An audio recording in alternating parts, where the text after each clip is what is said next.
Welcome back to my channel. I'm Faith, and in today's video we'll be talking about painful menstruation in women, painful cramps, what causes it, and how it can be treated.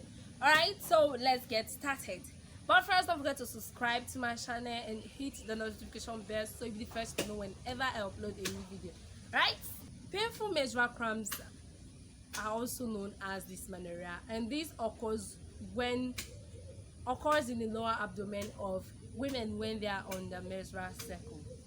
It happens either before the period begins or after it has begun, and it goes on for days, maybe 2 to 3 days after the period has begun till it stops. Or some might just stop at the beginning, maybe the day it started, and to go some few days to the day it will start, and after it has started to go. Right, it can be mild, moderate, and severe.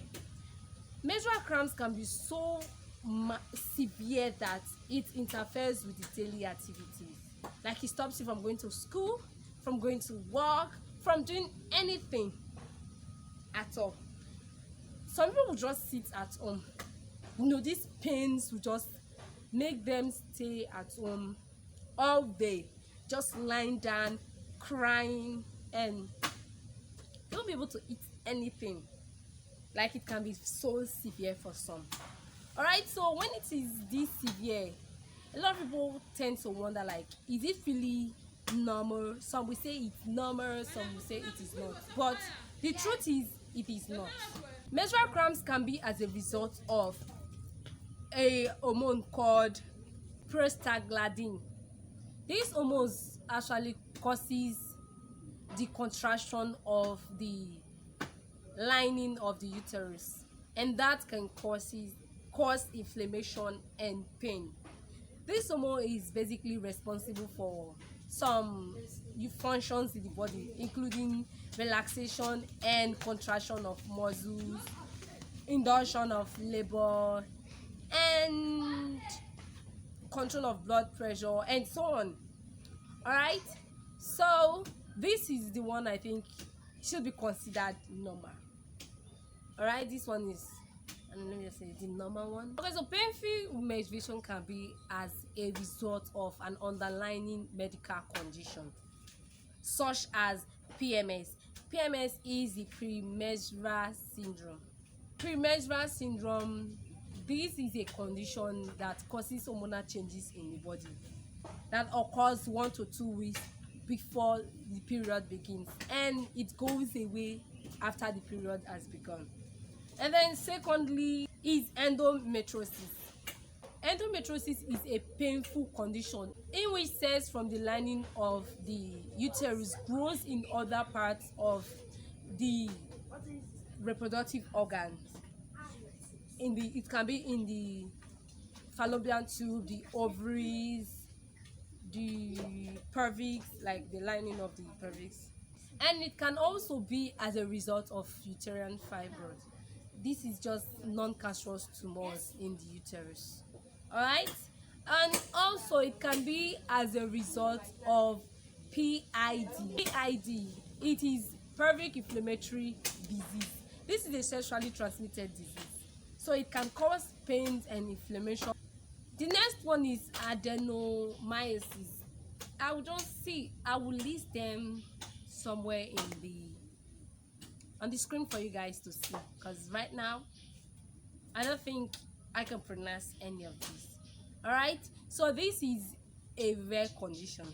This is very rare. It is also a growth. It is like the endometriosis, but there is a slight difference. Alright, this is a condition in which the uterine lining grows in the muscular walls of the uterus, causing inflammation and pain. It can cause longer and heavier periods. And then the next one, I think the last one here, is the cervical stenosis. Alright, this one is also very rare. Cervical stenosis, this is a very rare condition. Alright, it is very rare. It is a condition whereby the cervix is so small that slows down menstrual flow, causing an increase in pressure in the uterus, thereby causing pains and inflammation. This can also be very painful.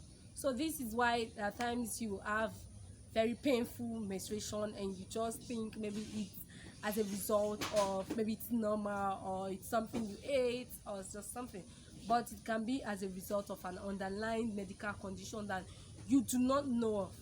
All right, so if these conditions like these pains and the pains become so severe that it interferes with what you do, it is so severe, unlike the way it has been, see a doctor. And if the flow of blood becomes heavier than it usually is, see a doctor. All right, so that you not end up making your condition worse. All right, okay, so when you talk about the treatment, if it is mild, moderate, and a little bit severe, not too severe, like I said, if it's very severe, you see a doctor. All right, you can do on home, you can just treat yourself at home, with these following home remedies.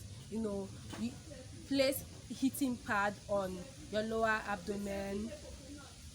If you don't have a heating pad, you can put towel in hot water and place over lower abdomen and leave for 10 to 15 minutes and you'll be all right.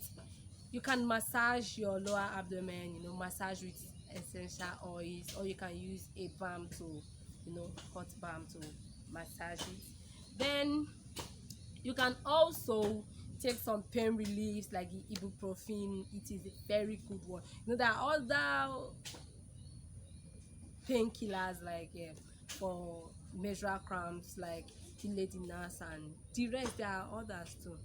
Then you can also do some exercise, light exercise, maybe a yoga, or you just jog, just go for a walk, you'll be all right. Take a warm bath. See, guys, taking warm bath is good. When I say taking warm bath, it's not like every time. What I mean is maybe when you are stressed, not just for period like painful cramps alone. When you are stressed, when you feel so stressed, take a warm bath.